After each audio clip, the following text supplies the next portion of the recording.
बच्चों आज मल्टीप्लिकेशन हम सीखेंगे कई प्रकार का, और सिर्फ सेकेंड में आप मल्टीप्लाई कर सकते हैं। ठीक है, वैदिक गणित की विधि है। पहली विधि एक न्यूएन प्रूवन, दूसरा एकाधिकन, तीसरा अंत्योदर्शके अपि। 3 प्रकार अभी हमें सीखना है, फिर इसके बाद अगले वीडियो में दूसरी आएगी। तो सबसे पहले हम एक न्यूएन प्रूवन की तरफ चलते हैं। मैंने यहाँ एक क्वेश्चन लिया है। एक न्यूएन प्रूवन कहता है कि जो मल्टीप्लिकेशन है, इस तरह का अगर मल्टीप्लिकेशन कहीं आ जाए कि 2 पार्ट है, एक इधर का और एक नीचे, ऊपर नीचे, तो इसमें अगर किसी में सब में 9 होना चाहिए। अगर सभी 9 हैं और दूसरी ओर कोई संख्या हो तो आप मल्टीप्लाई करना बिल्कुल आसान है। इसके लिए हम सिंपल एक छोटा सा काम करेंगे कि नीचे जो संख्या है इसको 1000 में माइनस करके यहाँ लिख देना है। किस में माइनस करके? 1000 में माइनस करके। तो सबसे पहला पॉइंट, इसको 1000 में माइनस करना है। तो 1000 में अगर 5, 7, 8 माइनस करते हैं तो कितना आता है, चेक कर लेते हैं। 10 में 8 गया 2, और इधर हो गया 9 में 7 गया 2, और इधर 9 में 5 गया 4। ये एक पार्ट हो गया। और दूसरे पार्ट में ये जो 5, 7, 8, इसमें सिर्फ 1 एक माइनस कर दें तो 5, 7, 7, और आपका मल्टीप्लाई पूरा हो गया। इसको इससे मल्टीप्लाई करेंगे तो ये रिजल्ट आपका आएगा। बच्चों मैंने इसका एक और सवाल यहाँ ले लिया समझने के लिए। अभी मैंने क्या किया था, इसको 1000 में माइनस किया था। इसका एक और तरीका है, मैंने यहाँ पर इस तरफ से हम गए थे, अब इस बार इस तरफ से जाएंगे। तो इसके लिए सबसे बेस्ट वे है कि जो नीचे संख्या 999 छोड़कर, 9 वाला संख्या छोड़कर जो संख्या इसमें 1 माइनस करके यहाँ लिख देना है। तो इसमें 1 माइनस करते ही 455 हो जाएगा। अब दूसरे पार्ट में क्या करना है, ये जो 999 है इसमें इसको घटा के यहाँ लिखना है। तो घटा के लिखते हैं, 9 में 5 4, 9 में 5 4, और 9 में 4 5, और ये मेरा हो गया मल्टीप्लाई पूरा।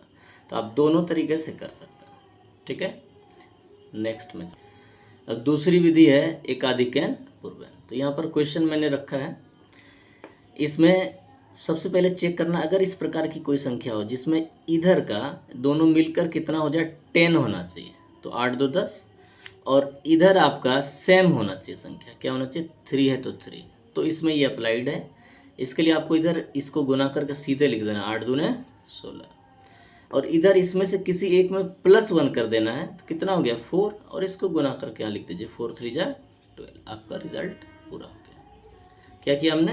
पहले चेक करना है 10 और इधर सेम है कि नहीं। अगर सेम है तो इसको खाली मल्टीप्लाई करके लिख देना है, और इधर एक प्लस करके और मल्टीप्लाई करेंगे, मतलब 3 1 4 हो गया।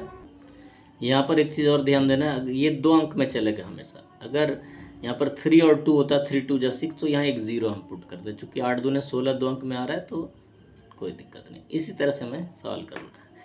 इसके भी होमवर्क यहाँ पर मैंने 2 दे दिए हैं, इसका भी आगे आपको दिखाएंगे। अब तीसरा टाइप है मेरे पास, अंत्योदर्शके अपि। ठीक है, अंत्योदर्शके अपि।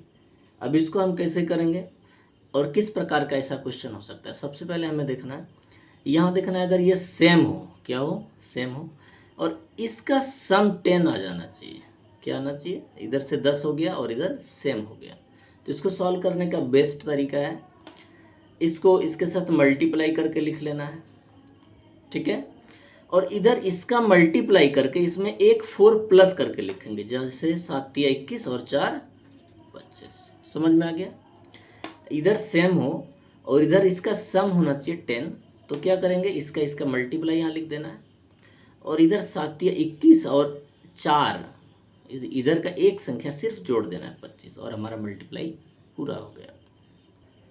बच्चों हमने 3 टाइप का मल्टीप्लिकेशन सीखा। इस तरह का टर्म होगा तो कैसे करना, इस तरह का कैसा और इस तरह का कैसा। और इसके मैंने होमवर्क तीनों के 2 होमवर्क दे दिए हैं। एक न्यूएन इसका 999 टाइप का यहाँ पर है, एक अधिकन यहाँ पर है, और फिर ये है आपका तीसरा पार्ट। आप इसे अच्छे से प्रैक्टिस करें, और मुझे उम्मीद है कि आप बेहतर मल्टीप्लिकेशन कर पाएंगे, और बहुत ही कम सेकंड में, मीन्स चंद सेकंडों में। ठीक है, मेरी ओर से बेस्ट विशेष। फिर नेक्स्ट सीरीज़ में और भी कई टाइप आएंगे।